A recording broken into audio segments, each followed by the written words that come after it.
Hey guys, welcome back to my kitchen of vegan iniquity. This is not quite a mocktail yet, but you know, autumn is also apple season. This is an apple cider milkshake. And I really don't know, I probably should have looked up the difference between apple cider and apple juice. You need cider for this, and it's hard to find right now. My store's got 1,000 different brands of apple juice and one brand of cider. They don't even have the Martinelli cider in yet. So I don't know what's up with that, but definitely use cider. I have a feeling that cider is just a much richer, more appley flavor because this is really good. I used, let me see, those little cups of So Delicious vegan ice cream hold 3 servings. They're about a pint, so I used a third of a pint, 1/3 of it, 1 serving of the very vanilla cashew milk frozen dessert by So Delicious. 8 ounces of apple cider, about a 1/4 teaspoon of cinnamon. You could put more cinnamon if you want. I probably could have put a little more cinnamon, but you know, sometimes you overdo the cinnamon and it kind of burns, so I was a little bit conservative with the cinnamon. You whiz that up in your blender for just a few seconds until it gets all frothy and creamy, and I topped it with some of the vegan squirty whipped cream in a can. Dusted it with a little more cinnamon. So I'm going to take a taste. Okay, that was more than one taste. It's so good. So I will have the recipe,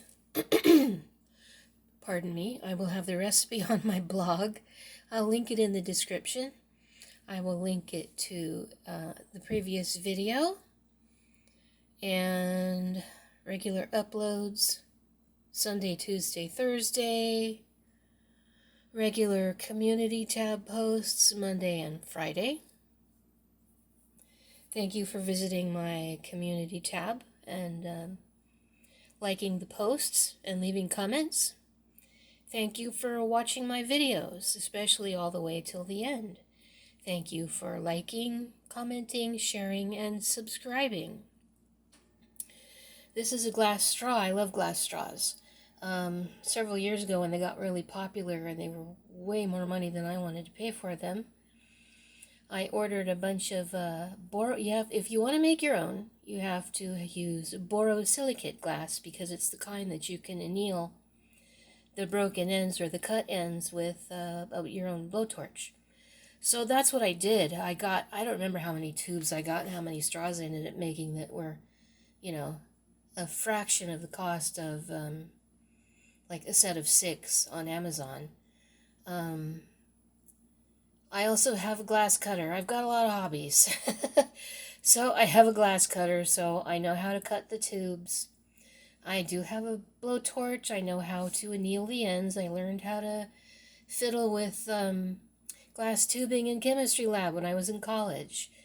So, yeah, the nice thing about them is, you know, every once in a while you break one, but you can soften the broken end with your blowtorch and reuse until it's broken to tiny pieces. You can cut them to fit your glasses. You can semi-melt a couple of inches from the top so that you can bend it and have a bendy straw. Yeah, it's fun if you're not scared of blowtorches. If you're not scared of blowtorches and cutting glass, you can make your own glass straw. So that's your reward for staying till the end. Thanks, guys. See you later.